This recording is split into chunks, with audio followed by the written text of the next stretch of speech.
بسم الله الرحمن الرحيم. النهاردة في عزومة بقى كده حلوة.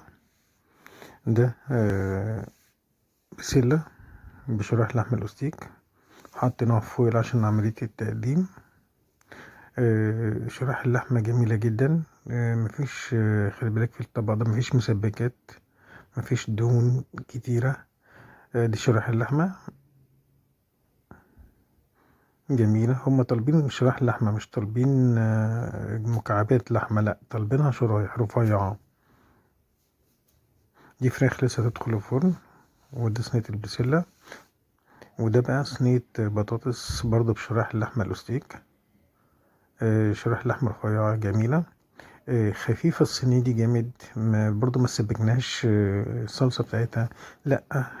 طماطم فريش وشوية بصل، على شوية بقى بهارات اللي هي مش بهارات فراخ ولا بهارات لحمة، لأ، الفلفل الأسمر والملح بتاعنا. اتفضل، شوف الشكل، شوف الروعة، الجمال. بصراحة كل اللي داق الأكل النهاردة عجبه جدا جدا جدا. اللي خلي بالك الصواني دي لسه هتدخل الفرن عشان تبقى طبعا تاخد وش، وعشان برضه عملية التقديم بتاع الأكل. بس هطلع شرايح اللحمة عشان بس اللي محتاج حاجة ياخد.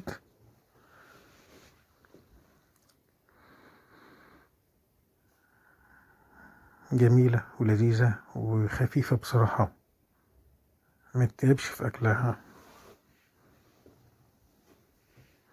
ادي الشكل بعد ما خرجت من الفرن صينية البطاطس، وادي الفراخ بالروزماري والزعتر الجميل بقى، شوية أعشاب كده حلوة جدا، وادي صينية البسلة.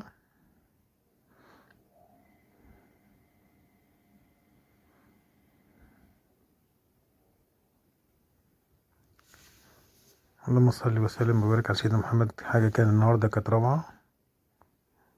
في ناس بقى مش عايزة فراخ، في ناس مش عايزة البسلة، في ناس مش عايزة البطاطس، عايزين حاجة تانية كده، نواشف. حاضر من عينيا، نعمل النواشف. جبنا صدر فرخة كان موجود، قطعناه وتبلناه كنتاكي، مقرمش لذيذ روعة. بسم الله ما شاء الله، خفيف جدا، وشوية كاتشب وشوية مايونيز كده وشوية شيبسي مع عيش برجر. وقلنا يا جماعة اللي عايز ياكل يتفضل.